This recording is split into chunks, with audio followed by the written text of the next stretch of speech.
Praise the Lord. இன்றைய பலப்படுத்தும் வார்த்தை நாகும் 1வது அதிகாரம் 7வது வசனம். நாகும் சாப்டர் 1 verse 7. கர்த்தர் நல்லவர், இக்கட்டு நாளிலே அரணான கோட்டை.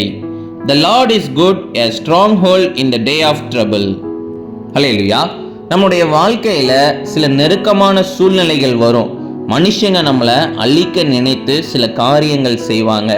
அப்போ நம்ம அழிக்க அவங்க வந்து கொண்டு இருக்கும்போது நம்ம எங்கே செல்ல, எங்கே போனால் நம்மளுக்கு பாதுகாப்பு இருக்கும் அப்படின்னு சொல்லி நமக்கு ஒரு கேள்விக்குறி இருக்கும்.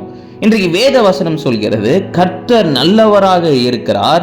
அவருடைய பிள்ளைங்க இக்கட்டு நாட்களில் அவங்க கஷ்டத்தோட, வருத்தத்தோட, வேதனையோட எங்களை அழிக்க வராங்க, நாங்கள் போக அப்படின்னு சொல்லி ஒரு ஏக்கத்தோட இருக்கின்ற அந்த ஒரு சூழ்நிலையில கர்த்தர் அவர்களுக்கு அரணான கோட்டையாக இருக்கிறாராம். அல்லேலூயா. அப்போ நம்ம கர்த்தருடைய பிரசன்னத்துல அவரிடத்துல நம்ம மன்றாடி ஜெபிக்கின்ற பொழுது கர்த்தர் நமக்கு ஒரு பாதுகாப்பை தருவார். எந்த மனுஷங்க உங்களை எதிர்த்து வருகிறாங்களோ, எந்த சூழ்நிலைகள் உங்களை நெருக்குகின்றதோ அவை எல்லாவற்றையும் அவர் மாற்றி போடுகிறார். உங்களுக்கு ஒரு பாதுகாப்பை கொடுப்பார். அப்ப இந்த நாள்ல ஜெபம் பண்ணுங்க. உங்க சூழ்நிலை ரொம்ப மோசமாக இருக்குதா, ஒரு நெருக்கமான ஒரு சூழ்நிலை, மனுஷங்க உங்களை அழிக்க வராங்களா, உங்களை ஒண்ணு இல்லாம ஆக்கணும்னு நினைக்கிறாங்களா, எல்லாவற்றையும் ஏசப்பா கிட்ட தெரியப்படுத்தி கர்த்தர்கிட்ட ஜெபம் பண்ணுங்க.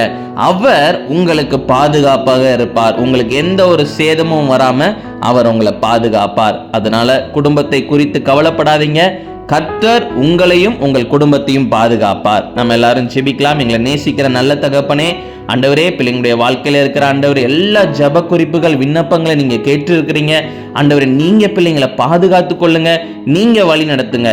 இயேசுவின் மூலம் ஜெபிக்கிறோம் எங்கள் ஜீவனுள்ள நல்ல பிதாவே.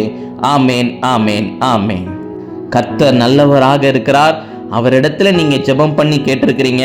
அவர் நிச்சயம் உங்களையும் உங்களுடைய குடும்பத்தையும் பாதுகாப்பார். அவர் உங்களை நேர்த்தியாக வழி நடத்துவார். God bless you. Have a wonderful day.